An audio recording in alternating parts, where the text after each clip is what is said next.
अध्याय 4 दिव्य ज्ञान। भगवान श्री कृष्ण ने कहा, मैंने इस अमर योग विद्या का उपदेश सूर्यदेव विवस्वान को दिया और विवस्वान ने मनुष्यों के पिता मनु को उपदेश दिया और मनु ने इसका उपदेश इक्ष्वाकु को दिया। आज मेरे द्वारा वही यह प्राचीन योग यानी परमेश्वर के साथ अपने संबंध का विज्ञान तुमसे कहा जा रहा है, क्योंकि तुम मेरे भक्त तथा मित्र हो। अतः तुम इस विज्ञान के दिव्य रहस्य को समझ सकते हो।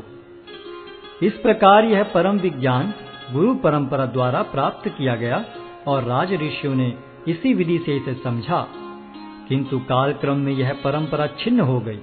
अतः यह विज्ञान यथारूप में लुप्त हो गया लगता है। अर्जुन ने कहा, सूर्यदेव विवस्वान आपसे पहले हो चुके हैं, तो फिर मैं कैसे समझूं कि प्रारंभ में भी आपने उन्हें इस विद्या का उपदेश दिया था। श्री भगवान ने कहा, तुम्हारे तथा मेरे अनेकानेक जन्म हो चुके हैं। मुझे तो उन सब का स्मरण है, किंतु हे परंतप, तुम्हें उनका स्मरण नहीं रह सकता है। यद्यपि मैं अजन्मा तथा अविनाशी हूँ और यद्यपि मैं समस्त जीवों का स्वामी हूँ, तो भी प्रत्येक युग में मैं अपने आदि दिव्य रूप में प्रकट होता हूँ। हे भरतवंशी, जब भी और जहां भी धर्म का पतन होता है और अधर्म की प्रधानता होने लगती है, तब तब मैं अवतार लेता हूं। भक्तों का उद्धार करने, दुष्टों का विनाश करने तथा धर्म की फिर से स्थापना करने के लिए मैं हर युग में प्रकट होता हूं। हे अर्जुन, जो मेरे आविर्भाव तथा कर्मों की दिव्य प्रकृति को जानता है, वह इस शरीर को छोड़ने पर इस भौतिक संसार में पुनः जन्म नहीं लेता, अपितु मेरे सनातन धाम को प्राप्त होता है। आसक्ति, भय तथा क्रोध से मुक्त होकर मुझ में पूर्णतया तन्मय होकर और मेरी शरण में आकर बहुत से व्यक्ति भूतकाल में मेरे ज्ञान से पवित्र हो चुके हैं। इस प्रकार से उन सबों ने मेरे प्रति दिव्य प्रेम को प्राप्त किया है। जिस भाव से सारे लोग मेरी शरण ग्रहण करते हैं, उसी के अनुरूप मैं उन्हें फल देता हूँ।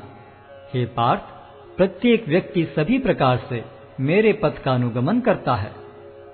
इस संसार में मनुष्य सकाम कर्मों में सिद्धि चाहते हैं, फलस्वरूप वे देवताओं की पूजा करते हैं। निस्संदेह संसार में मनुष्य को सकाम कर्म का फल शीघ्र प्राप्त होता है। प्रकृति के तीनों गुणों और उनसे संबद्ध कर्म के अनुसार मेरे द्वारा मानव समाज के 4 विभाग रचे गए। यद्यपि मैं इस व्यवस्था का सृष्टा हूँ, किंतु तुम यह जान लो कि मैं इतने पर भी अव्यय अकर्ता हूँ। मुझ पर किसी कर्म का प्रभाव नहीं पड़ता, न ही मैं कर्म फल की कामना करता हूँ। जो मेरे संबंध में इस सत्य को जानता है, वह भी कर्मों के फल के पाश में नहीं बंधता। प्राचीन काल में समस्त मुक्तात्माओं ने मेरी दिव्य प्रकृति को जान करके ही कर्म किया। अतः तुम्हें चाहिए कि उनके पद चिन्हों का अनुसरण करते हुए अपने कर्तव्य का पालन करो। कर्म क्या है और अकर्म क्या है, इसे निश्चित करने में बुद्धिमान व्यक्ति भी मोहग्रस्त हो जाते हैं। अतः मैं तुमको बताऊंगा कि कर्म क्या है, जिसे जानकर तुम सारे अशुभ से मुक्त हो सकोगे। कर्म की बारीकियों को समझना अत्यंत कठिन है। अतः मनुष्य को चाहिए कि वह यह ठीक से जाने कि कर्म क्या है, विकर्म क्या है और अकर्म क्या है। जो मनुष्य कर्म में अकर्म और अकर्म में कर्म देखता है, वह सभी मनुष्यों में बुद्धिमान है और सब प्रकार के कर्मों में प्रवृत्त रहकर भी दिव्य स्थिति में रहता है। जिस व्यक्ति का प्रत्येक प्रयास इंद्रिय तृप्ति की कामना से रहित होता है, उसे पूर्ण ज्ञानी समझा जाता है। उसे ही साधु पुरुष ऐसा करता कहते हैं, जिसने पूर्ण ज्ञान की अग्नि से कर्म फलों को भस्मसात कर दिया है।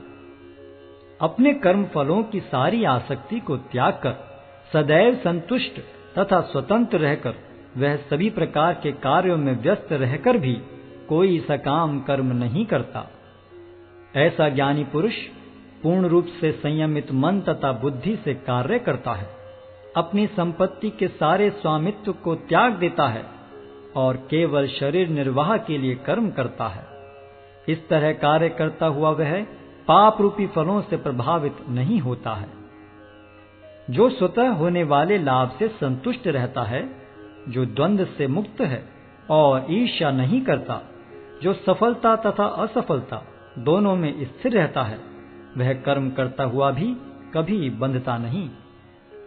जो पुरुष प्रकृति के गुणों के प्रति अनासक्त है और जो दिव्य ज्ञान में पूर्णतया स्थित है, उसके सारे कर्म ब्रह्म में लीन हो जाते हैं।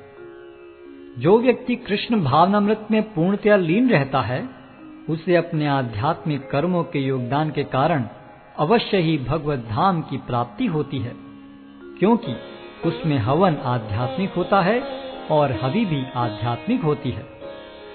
कुछ योगी विभिन्न प्रकार के यज्ञों द्वारा देवताओं की भली भांति पूजा करते हैं और कुछ परब्रह्म रूपी अग्नि में आहुति डालते हैं। इनमें से कुछ विशुद्ध ब्रह्मचारी श्रवणादि क्रियाओं तथा इंद्रियों को मन के नियंत्रण रूपी अग्नि में स्वाहा कर देते हैं, तो दूसरे लोग इंद्रिय विषयों को इंद्रियों की अग्नि में स्वाहा कर देते हैं। दूसरे जो मन तथा इंद्रियों को वश में करके आत्म साक्षात्कार करना चाहते हैं, संपूर्ण इंद्रियों तथा प्राण वायु के कार्यों को संयमित मन रूपी अग्नि में आहुति कर देते हैं। कठोर व्रत अंगीकार करके कुछ लोग अपनी संपत्ति का त्याग करके, कुछ कठिन तपस्या द्वारा, कुछ अष्टांग योग पद्धति के अभ्यास द्वारा अथवा दिव्य ज्ञान में उन्नति करने के लिए वेदों के अध्ययन द्वारा प्रबुद्ध बनते हैं। अन्य लोग भी हैं जो समाधि में रहने के लिए श्वास को रोके रहते हैं। वे अपान में प्राण को और प्राण में अपान को रोकने का अभ्यास करते हैं और अंत में प्राण अपान को रोककर समाधि में रहते हैं। अन्य योगी कम भोजन करके प्राण की प्राण में ही आहुति देते हैं। ये सभी यज्ञ करने वाले यज्ञों का अर्थ जानने के कारण पाप कर्मों से मुक्त हो जाते हैं और यज्ञों के फल रूपी अमृत को चखकर परम दिव्य आकाश की ओर बढ़ते जाते हैं। हे कुरुश्रेष्ठ, जब यज्ञ के बिना मनुष्य इस लोक में या तो इस जीवन में ही सुखपूर्वक नहीं रह सकता, तो फिर अगले जन्म में कैसे रह सकेगा। ये विभिन्न प्रकार के यज्ञ वेद सम्मत हैं और ये सभी विभिन्न प्रकार के कर्मों से उत्पन्न हैं। इन्हें इस रूप में जानने पर तुम मुक्त हो जाओगे।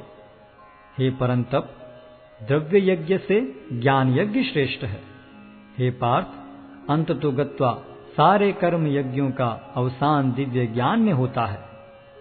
तुम गुरु के पास जाकर सत्य को जानने का प्रयास करो, उनसे विनीत होकर जिज्ञासा करो और उनकी सेवा करो। स्वरूप सिद्ध व्यक्ति तुम्हें ज्ञान प्रदान कर सकते हैं, क्योंकि उन्होंने सत्य का दर्शन किया है। स्वरूप सिद्ध व्यक्ति से वास्तविक ज्ञान प्राप्त कर चुकने पर तुम पुनः कभी ऐसे मोह को प्राप्त नहीं होगे, क्योंकि इस ज्ञान के द्वारा तुम देख सकोगे कि सभी जीव परमात्मा के अंश स्वरूप हैं, अर्थात वे सब मेरे हैं। यदि तुम्हें समस्त पापियों में भी सर्वाधिक पापी समझा जाए, तो भी तुम दिव्य ज्ञान रूपी नाव में स्थित होकर दुख सागर को पार करने में समर्थ होगे। जैसे प्रज्वलित अग्नि ईंधन को भस्म कर देती है, उसी तरह हे अर्जुन, ज्ञान रूपी अग्नि भौतिक कर्मों के समस्त फलों को जला डालती है। इस संसार में दिव्य ज्ञान के समान कुछ भी उदात्त तथा शुद्ध नहीं है। ऐसा ज्ञान समस्त योग का परिपक्व फल है। जो व्यक्ति भक्ति में सिद्ध हो जाता है, वह यथा समय अपने अंतर में इस ज्ञान का आस्वादन करता है। जो श्रद्धालु दिव्य ज्ञान में समर्पित हैं और जिसने इंद्रियों को वश में कर लिया है, वह इस ज्ञान को प्राप्त करने का अधिकारी है और इसे प्राप्त करते ही वह तुरंत आध्यात्मिक शांति को प्राप्त होता है। किंतु जो अज्ञानी तथा श्रद्धा विहीन व्यक्ति शास्त्रों में संदेह करते हैं, वे भगवत भावनामृत नहीं प्राप्त करते, अपितु नीचे गिर जाते हैं। संशयात्मा के लिए न तो इस लोक में न ही परलोक में कोई सुख है। जो व्यक्ति अपने कर्म फलों का परित्याग करते हुए भक्ति करता है और जिसके संशय दिव्य ज्ञान द्वारा विनष्ट हो चुके हैं, वही वास्तव में आत्मपरायण है। हे धनंजय, वह कर्मों के बंधन से नहीं बंधता।